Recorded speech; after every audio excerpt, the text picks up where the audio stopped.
L'aplec fa 44 anys que era una coseta que no se li donava importància quasi.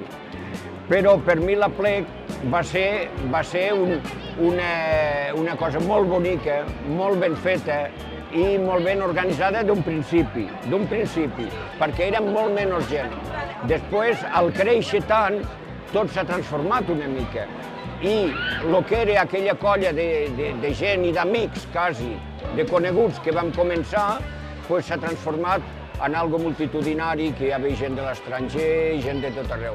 Però l'aplec, que era algo molt de casa, ha canviat molt. Ha canviat molt en bé. Bueno, som una colla que hem anat evolucionant de la gent jove, hem anat tenint fills i ara som una colla bastant més familiar i ens agrada menjar bé. Els caragols primer se fregissen, llavors se trauen, llavors se fa tot el fregit de ceba, pebrot, els alls, tot. Llavors se fica la cansalada petiteta i la llagonissa. I al final se fica els caragols, se remena tot i al final se fica la farina.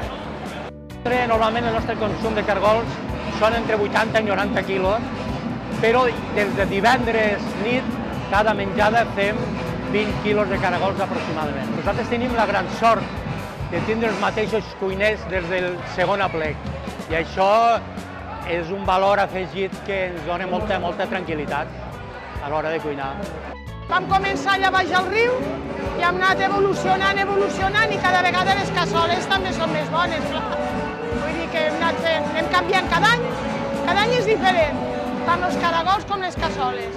Aquesta nit fem una cassola amb peix, però també combinem amb els caragols. Demà fem la fideuà, també combinem amb caragols, tot. Ahir el sopar també, tot ho fem amb caragols.